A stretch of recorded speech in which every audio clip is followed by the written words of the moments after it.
नमस्कार मंडळी. अवधूत चिंतन श्री गुरुदेव दत्त श्री स्वामी समर्थ महाराज की जय. बघा, 16 जून पासून ते 14 मे पर्यंत आहे धोंड्याचा महिना. म्हणजेच आपण त्याला मलमास सुद्धा म्हणून ओळखलं जातो. धोंड्याचा महिना हा आपली आध्यात्मिक प्रगती वाढवण्यासाठी अतिशय महत्त्वाचा मानला गेला आहे. धोंड्याचा महिना तेवढाच पवित्र आहे, पण याला मलमास सुद्धा म्हटलं जातं. आता मलमास का म्हटलं जातं? तर बघा, कुठलीही शुभकार्य या महिन्यात करत नाहीत, म्हणजे तुम्ही वास्तुशांती करू शकत नाही, किंबहुना तुम्ही लग्न सुद्धा करू शकत नाहीत, बारसं सुद्धा करू शकत नाही, पण म्हणून याला आपण मलमास म्हटलं आहे. धोंड्याचा महिना हा भगवान विष्णूसाठी समर्पित आहे. भगवान विष्णूची कृपा आपल्यावर अखंड प्राप्ती व्हावी, कारण जन्म देणारं काम हे ब्रह्मदेवाचं असलं आणि पालनपोषण करण्याचं काम हे भगवान विष्णूचं आहे. अग्नी आपल्याला मोक्ष देण्याचं काम करतं आणि भगवान शंकरांना आता हे संपूर्ण महिना आपल्यासाठी सुवर्ण संधी असणार आहे. सेवा करण्यासाठी, दान करण्यासाठी, धर्म करण्यासाठी माहिती आहे. आता लेक जावायला या महिन्यात आपण लेक जावायचा मानपान का करत असतो, तर साक्षात लक्ष्मीनारायणाचा जोडा म्हणून आपण लेक जावयाचा या महिन्यात पाहुणचार करत असतो आणि आपल्याला भगवान नारायणाची, श्रीहरी विष्णूची सेवा करायची असते. आता जो अधिक महिना आहे, याच्यात काय गोष्टी आहेत ज्या तुम्हाला आवर्जून टाळायच्या आहेत आणि ज्या काय गोष्टी आहेत त्या आवर्जून करायच्या आहेत, चला तर बघूया. सुरुवातीला आता लेक जावई. जर तुमच्या घरात किंबहुना जर घरात लेक जावई नसेल, म्हणजेच मुलीचं लग्न व्हायचं असेल, तर तुमची पुतणी असेल, नाही तर तुमची भाची असेल, कोणीतरी असेल, तर त्यांना मानपान करावा. या महिन्याला दानाला प्रचंड महत्त्व आहे. आता आणि सगळ्यात महत्त्वाचं म्हणजे दान असतं ते तुम्हाला तुमच्या लेक जावयाला दान करायचं आणि आपण देवांना सुद्धा वाण देत असतो. वाण काय आहे, तर प्रत्येकीला दरवर्षी धोंडा मिळत असेल, त्याच संदर्भात सुद्धा सविस्तर वाण कसं द्यायचं त्याची माहिती मी योग्य पद्धतीने देणारच आहे. बघा, आता थोडक्यात तुम्हाला सांगते की वाण हे महत्त्वाचं आहे. आपण देवांना सुद्धा वाण देत असतो. वाण देत असताना 33 हा नंबर खूप महत्त्वाचा आहे, कारण 33 कोटी देव आहे. जेव्हा तुम्ही या अधिक मासामध्ये मग तुम्ही देवांना जे आपण वाण देण्यासाठी जातो, मग तुम्ही कुलदेवीला जाणार असाल तिला वाण द्या, किंवा तुम्ही अक्कलकोटला जाणार असेल तर तिथेही तुम्ही जवळपास मंदिर मठ असेल तिथेही तुम्ही देवाला वाण देऊ शकता.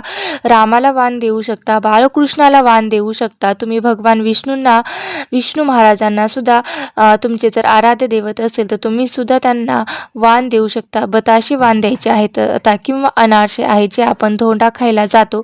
आपल्या माहेरी किंवा आई 33 अनारसे देत असते, कारण हे 33 अनारसे 33 कोटी देवतांचे प्रतीक आहे. म्हणजे तुम्ही 33 अनारसे देता. ते अनारसे किंवा तुम्ही 33 बताशे जरी दिले तरी तुम्हाला 33 कोटी देवांना समर्पित केलं असं म्हटलं जातं. बघा, 33 आकडा हा प्रचंड महत्त्वाचा आहे. आता तुम्हाला माहीत आहे का, जर तुम्हाला जर मुलगी नाही तर तुम्ही हे नक्कीच कुठलं एक तरी नातं असतं आपल्याजवळ, तिथं जिला आपण मुलगी मानतो, तुम्ही तिला दान धर्म म्हणजेच दान देऊ शकता. आणि अर्थातच मीही सांगेल की दान करते म्हणजे नक्कीच आई मुलीच्या जोडव्यामध्ये वाढ करत असते, म्हणजेच मुलीच्या जोड्यामध्ये भर टाकत असते, जेणेकरून मुलीचं सुद्धा जे काही सौभाग्य आहे त्याच्यातही भर टाकल्यासारखं होतं. आणि हाच एकमेव काळ आहे की जी मुलगी आईची ओटी भरते. आपण कधीच आईची ओटी भरू शकत नाही.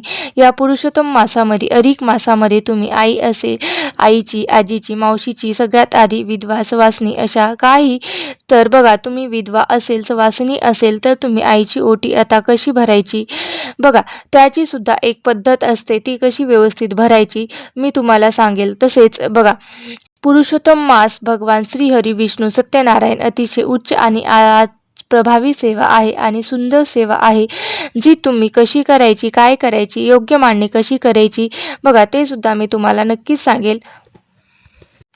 बघा, धोंड्याचा महिना इतका पवित्र आणि सुंदर आहे की या महिन्यात आपण केलेलं प्रत्येक दान धर्म कधीही संपुष्टात जात नाही. या महिन्यात लेक जावायला असो किंवा आपण देवाला वाण वगैरे देत असतो, त्याचं कर्मफळ हे आपल्याला खूप जास्त प्रमाणात मिळत असतं. या महिन्यात केलेली सेवा ही अत्यंत काळापर्यंत तुमच्यासोबत राहते. याचं फळसुद्धा तुम्हाला तेवढ्याच प्रमाणात मिळत असतं. तुमच्या किती पण मानसिक, शारीरिक, आर्थिक, सांसारिक कष्ट असेल ते सुद्धा तुम्ही या सेवा करू शकता. जसं जमेल तशी आता काय सेवा करायची तर बघा मी तुम्हाला नक्कीच सांगते थोडक्यात. थोड्या दिवसांनी तुमच्याबरोबर बघा या महिन्यात काय करायचं आहे आणि काय करायचं नाही. नंतर धोंड्याचा महिना हा सुद्धा अतिशय दिव्य प्रभावी महिना आहे. मांसाहार करायचा नाही. बघा धोंड्याच्या महिन्यामध्ये आपल्याला घरात मांसाहार होणार नाही याची काळजी घ्यायची आहे किंवा घ्यावी. भगवान विष्णूंना हा महिना समर्पित आहे म्हणून काही चुकीचं घडणार नाही याची सुद्धा काळजी आपल्याला घ्यायची आहे.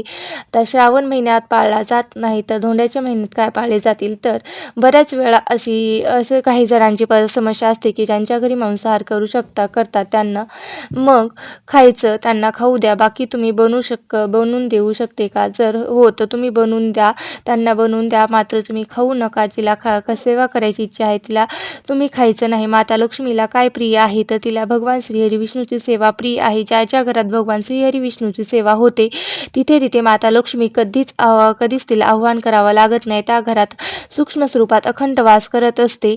जर तुम्हाला आर्थिक अडचणी असेल आणि परमेश्वराची कृपा आपल्यावर राहावी अशी जर तुम्हाला वाटत असेल तर संपूर्ण अधिक मासामध्ये मांसाहार करू नये आणि घरातही करू नये.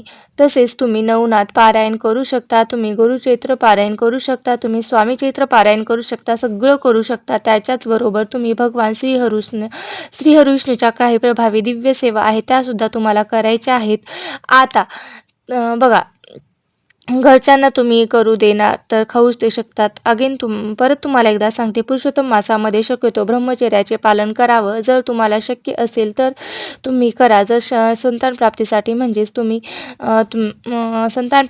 म्हणजे सुरुवात करत असाल तर तुमची इच्छा असेल तर तुम्ही या कार्यासाठी करत असाल तर पाहिलं तर चालेल. शक्यतो हा महिना पवित्र महिना आहे आणि जेवढं जमेल तेवढं आपल्याला या महिन्याचं पालन करायचं आहे. प्रत्येक नियमाचं हे पालन करायचं आहे. अगदी तेही शक्य होत नसेल तर काय करावं, त्या शेवटी घरातले काही नियम आहेत ते आपल्याला पालन करण्याचं महत्त्वाचं. या महिन्यामध्ये दानधर्म जास्तीत जास्त करावं, शांत राहावं, व्यवस्थित आपल्याकडनं कोणाचा अपमान होणार नाही, आपल्याकडनं कोणाचा दुखवणार नाही हे सुद्धा महत्त्वाचं आहे. नाही तर दिवसभर भलं मोठी सेवा करायची, भले मोठी पारायण करायचं आणि संध्याकाळी कोणासाठी निंदा नालस्ती करायची, कोणाबद्दल अपशब्द वाईट बोलायचे, कोणाची चुगला करायच्या, अशा गोष्टी या करायच्या नाहीत. तर सेवेला काहीच अर्थ राहत नाही. या सेवेचं फळ तुम्हाला सुद्धा मिळत नाही. तुम्ही एकदा जरी परमेश्वराचं नाम केलं आणि तुमचे विचार आचार चांगले ठेवले तर नक्कीच आपले विचार आचार माणूस त्याच्या विचारांवर घडत असतो. तुम्ही प्रयत्न करत असतात आणि तुम्ही शेवटी सकारात्मक दृष्टिकोन करीत ठेवला तरी समोरच्याबद्दल आणि आपल्याबद्दल तर नक्कीच तुम्हाला आर्थिक, शारीरिक, मानसिक प्रगती होतच असते. हा अधिक महिना फक्त 3 वर्षांनी येतो. प्रत्येक वर्षी आपण सण साजरे करत असतो, पण अधिक महिना हा 3 वर्षांनी येतो. म्हणून या वर्षात या महिन्यामध्ये तुम्ही